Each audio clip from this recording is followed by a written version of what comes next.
ये आकाशवाणी का प्रसारण है विविध भारती।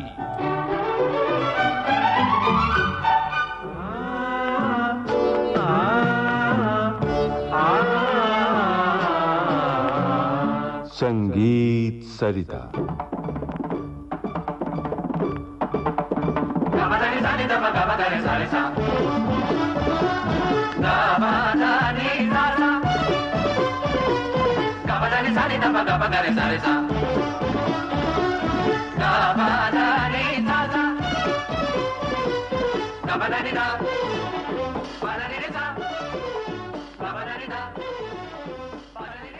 श्रोताओं, आज से आरंभ कर रहे हैं सुप्रसिद्ध बांसुरी वादक पंडित पन्नालाल घोष पर केंद्रित श्रृंखला बांसुरी वादन में पंडित पन्नालाल घोष का योगदान। श्रृंखला में आप सुनेंगे बांसुरी वादक के.एल. गिंडे से रेणु बंसल की बातचीत। आज सुनिए इस श्रृंखला की पहली कड़ी।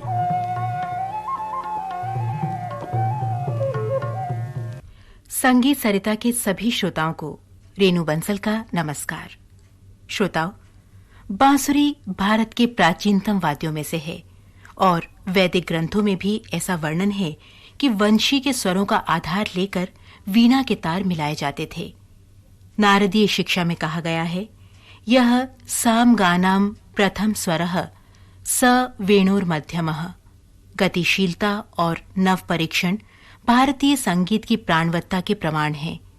नए नए प्रयोग हुए हैं, किंतु संगीत के मूल तत्व कायम रहे हैं। प्रतिभावान और दूरदृष्टि संपन्न संगीतज्ञों ने अपनी साधना और चिंतन मनन के बल पर संगीत जगत के समक्ष एक अनुकरणीय आदर्श रखा और ऐसे युग पुरुष हुए पंडित पन्नालाल घोष। सदियों तक लोकवाद्य समझे जाने वाले बांसुरी को रागदारी के एकल के लिए प्रतिष्ठापित करने का श्रेय भी इसी तपपूत संगीत साधक पंडित पन्नालाल घोष को प्राप्त है। और आज शायद ही कोई ऐसा बांसुरी वादक है जो इस मनस्वी कलाकार के उन्नत वादन से अनुप्राणित ना हुआ हो। बांसुरी की अपनी सीमाओं को ध्यान में रखते हुए इस कर्मठ प्रयोगशील कलाकार ने मार्ग प्रशस्त किया। बांसुरी वादन की तकनीक में क्रांतिकारी परिवर्तन कर स्वरों की शुद्धता कायम रखते हुए ध्रुपद अंग संगीत की प्रस्तुति में जो प्रयोग किए वे आज आदर्श हैं। श्रोताओं, बांसुरी वादन के विभिन्न पहलुओं पर चर्चा करने के लिए आज श्री के.एल. गिंडे विविध भारती के स्टूडियो में उपस्थित हैं। विविध भारती परिवार की ओर से आइए गिंडे जी का स्वागत करें। गिंडे जी, नमस्कार। नमस्कार। गिंडे जी, आप पंडित पन्नालाल घोष परंपरा में बांसुरी वादन करते हैं। सबसे पहले मैं चाहूंगी कि आप पन्नालाल जी के बारे में 2 शब्द कहें। यह बड़े संयोग की बात है कि भगवान श्री कृष्ण की तरह स्वर्गीय पन्नालाल जी भी अपने माता पिता की अष्टम संतान थे। सन 1911 की 23 जुलाई यानी आषाढ़ कृष्ण त्रयोदशी रविवार को उनका जन्म हुआ। जैसे भगवान श्री कृष्ण के आशीर्वाद से बांसुरी को आज की ऊंचाई तक पहुंचाने के लिए ही इस युग पुरुष ने जन्म लिया हो। गिंडे जी, आपके अनुसार पंडित पन्नालाल घोष का बांसुरी के लिए सबसे महत्वपूर्ण योगदान क्या था? भगवान श्री कृष्ण के अति मधुर बांसुरी वादन के बारे में तो हम सब जानते ही हैं। उस समय से लेकर भारतीय संगीत का विकास भी बांसुरी से जुड़ा हुआ है। लेकिन तब से लेकर 20वीं सदी के आरंभ तक बांसुरी एक संगत के रूप में ही उपयोग का वाद्य रहा है। उसे स्वतंत्र महफिल की ऊंचाई तक बाबूजी ने कैसे पहुंचाया, यह हमने उनके परिचय में सुना। इसके लिए उन्होंने बांसुरी की रचना में जो आविष्कार किया, वो मेरे विचार में उनका सबसे महत्वपूर्ण योगदान रहा है। गिंडे जी, आपने हमें बताया कि पन्ना बाबू का बांसुरी के लिए सबसे महत्वपूर्ण योगदान क्या था।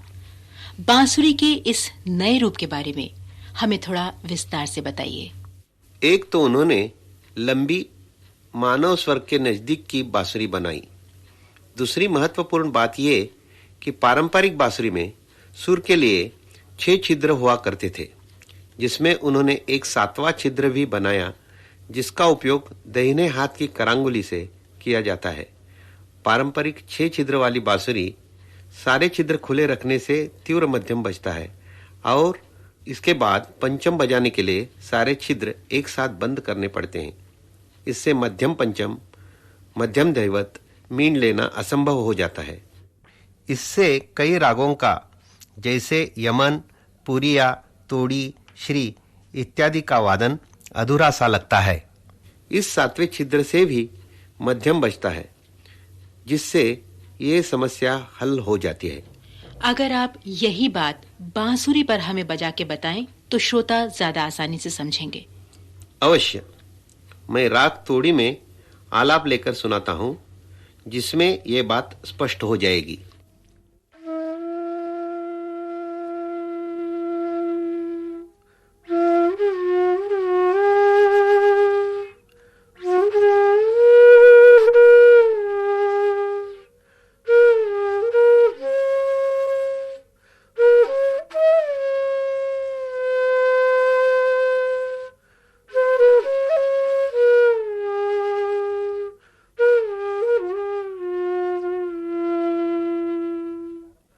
यह मैंने बजाया पारंपरिक 6 छिद्रों वाली बांसुरी पर, और जैसे आपने देखा मध्यम दैवत मींड संभव नहीं है।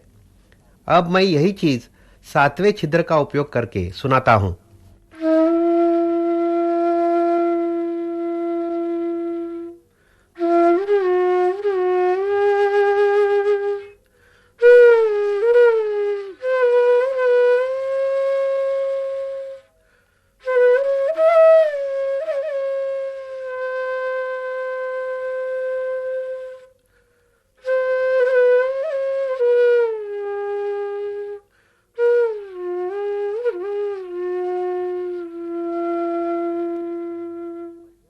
जैसे आपने सुना, मध्यम दैवत मींड से तोड़ी जैसे राग का रूप निखार आता है।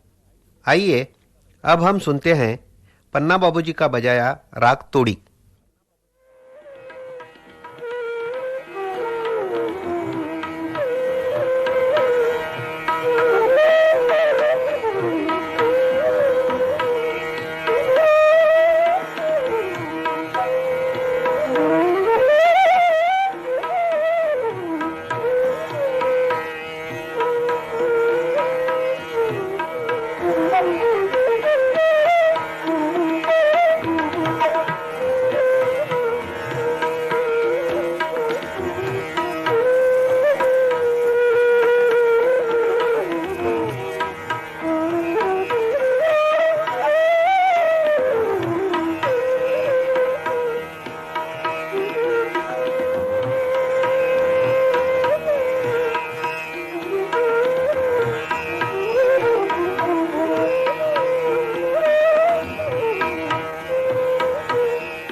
बांसुरी वादन में पंडित पन्नालाल घोष का योगदान। इस श्रृंखला की ये थी पहली कड़ी, जिसमें आप सुन रहे थे बांसुरी वादक के.एल. गिंडे से रेणु बंसल की बातचीत। विविध भारती के संग्रहालय से ली गई इस श्रृंखला की प्रस्तुतकर्ता छाया गांगुली।